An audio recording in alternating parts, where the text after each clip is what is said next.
धूल वाला देवगढ़ का खौफनाक रास्ता। रात के तकरीबन 11 बज चुके थे।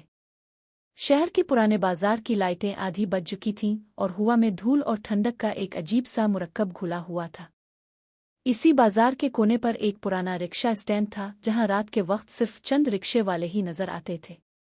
इरो, जो एक निजी बैंक में काम करता था, इसे अचानक एक जरूरी कागज के लिए देवगढ़ गांव जाना पड़ा, जो शहर से तकरीबन 30 किलोमीटर दूर था। वो रिक्शा स्टैंड पहुंचा जहां कुछ ड्राइवर चाय की टपरी पर बैठे चाय पी रहे थे। इरो ने पूछा, भैया, कोई मुझे देवगढ़ छोड़ देगा? मुझे जल्दी पहुंचना है। एक उम्र रसीदा ड्राइवर ने कहा, बेटा, क्या पागल हो गए हो? रात के 11 बज रहे हैं और इतनी रात को तुम देवगढ़ जाना चाहते हो? हम में से कोई भी तुम्हें इस वक्त वहां नहीं छोड़ सकता। बेहतर है घर लौट जाओ और कल सुबह चले जाना। लेकिन इरो को हर हाल में आज ही जाना था। तभी पीछे से एक रिक्शा वाला आया और इरो के कहने पर राजी हो गया, मगर इसने एक अजीब बात कही, बेटा, रास्ता खराब नहीं है, तुम्हारा वक्त खराब है। देवगढ़ जाना रात में अच्छा नहीं माना जाता। तुम चाहो तो आगे जुनेदपुर कस्बे में उतर जाना, वहां रात गुजार कर सुबह चले जाना। इरो ने मजबूरना हामी भर ली। रिक्शा वाला बोला, ठीक है, लेकिन याद रखना, रात के कुछ रास्ते इंसानों के लिए नहीं होते। सुनसान रास्ता और पुरस्रार आवाजें। रिक्शा सुनसान और अंधेरी सड़कों से गुजरने लगा। हवा में अजीब खामोशी थी। ड्राइवर ने बताया कि इसे 15 साल हो गए रिक्शा चिल्लाते हुए, मगर इसने पहला इंसान देखा जो इतनी रात को अकेला देवगढ़ जा रहा है। जुनेदपुर पहुंचकर ड्राइवर ने आखिरी बार इसे उतरने का मशवरा दिया, पर इरो नहीं माना। ड्राइवर ने इसे गांव से आधा किलोमीटर पहले ही उतार दिया और तेजी से रिक्शा घुमाकर वापस भाग गया, पीछे मुड़कर भी ना देखा। अब इरो अकेला था और दोनों तरफ ऊंचे दरख्तों की सरसराहट ऐसी थी जैसे कोई काम में खौफनाक सरगोशियां कर रहा हो।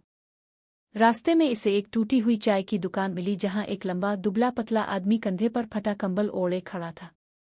इसने इरो से कहा, मेरे साथ चलना है तो मेरी बातें माननी होंगी, वरना तुम्हारी लौटने की सुबह नहीं होगी।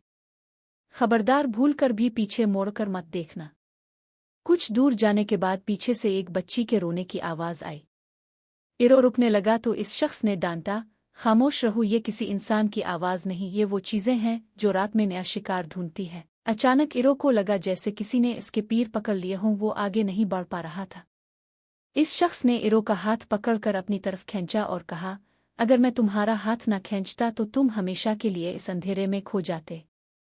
देवगढ़ का राज। वो शख्स, जिसका नाम दामोदर था, इरो को अपने मिट्टी के बने घर में ले गया। वहां इसकी बीवी ओमिला ने बताया कि देवगढ़ के बाहर रात को साय आत्मा का पहरा होता है। दामोदर हर रात इस रास्ते पर अपने बेटे को ढूंढने निकलता था, जो 1 साल पहले इसी राह पर गुम हो गया था। सुबह हुई तो दामोदर ने बताया कि इरो जिन कागजात के लिए आया है, उनमें एक बहुत बड़ा राज छुपा है। वो गोदाम जहां कागजात थे, वहां बरसों पहले मालिक ने इंश्योरेंस के पैसों के लिए जानबूझकर आग लगवाई थी, जिसमें कई मजदूर जिंदा जल गए थे। उनकी रूहें अब भी वहां कैद थीं और वो काला उसाया उन्हें आजाद नहीं होने देता था। आखिरी मुकाबला और नजात। अचानक दिन के वक्त भी वो काला साया वहां पहुंच गया। दामोदर ने कहा, ये साया तुम्हारा पीछा इसलिए कर रहा है क्योंकि तुम्हारे पास वो सच रजिस्टर है जो उन मजदूरों को इंसाफ दिला सकता है। वो सब भागकर गोदाम पहुंचे। इरो ने पुरानी अलमारी से वो रजिस्टर निकाल लिया जिसमें साफ लिखा था कि आग लगी नहीं थी, लगाई गई थी। इसी वक्त वो काला साया वहां नुमदार हुआ और दामोदर पर हमला करके इसे दीवार से दे मारा। लेकिन जैसे ही इरो ने सच ढूंढा, दीवारों से दर्जनों मजदूरों की रूहें बाहर निकल आईं। उन्होंने इस जालिम साये को घेर लिया और इसे खींचकर आग के शोलों के दरमियान ले गए। पूरा गोदाम आग की लपेट में आ गया और वो खौफनाक साया हमेशा के लिए खत्म हो गया। दामोदर बुरी तरह जख्मी था। इसने आखिरी सांस लेते हुए कहा, बेटा, सच बाहर ले जाओ, यही मेरी मुक्ति, आज़ादी